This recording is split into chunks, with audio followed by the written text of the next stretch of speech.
Vhathu vha zwigidi na zwigidi vho ḓa nga vhunzhi u ḓo vha ṱhanzi kha mushumo wo ita u ḓivha zwakale wa rwela tari ya khosi ya lushaka lwa maZulu, khosi vho Misizulu, sa vhone khosi ya vhuṱanu na vhuṋa ya lushaka ulo.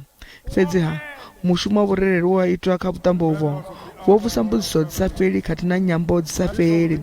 Vho Buthelezi musi vho fara muṱangano na vho Mafhungo vho fhindula mbudziso idzo dza havho vha sasaladza mushumo wa vhurereli he vha ri vha khou dzhia vhuḓifhinduleli ha u dzhia tsheo iyo. Vha ri vho sedza uri khosi ndi muthu wa vhurereli ha Tshikriste, vha dovha vha muraḓo wa kereke ya Nazarene Baptist. Vho tou ḓadzisa na uri na muṱa havho khotsi yavho vho ḓivha muraḓo wa tshivhidzo tsha Anglican na uri muṱa uyu wa vhuhosini wo ḓivha na vhuṱumani na kereke lwa miṅwaha yo vhalaho.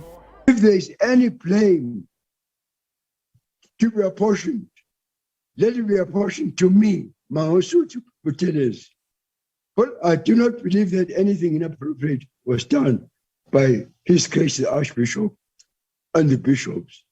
Vho Buthelezi vha ri vho vha tshi khou tika muhumbulo wa thabelo dzi bvaho kha vhurereli yo ngo fhambana sa zwo muhumbulo wa ṱahiswa zwone. Fhedzi vha ri tshifhinga ndi tshone i songo vho hone u ngo kona u katela vhathu avho vhoṱhe sa izwo zwi ḓo lapfisa mushumo woṱhe. Vha ri vho ḓipfela uri vha tshivhidzo tsha Anglican khathihi na mu Archbishop vha fanela u humbelwa pfarelo.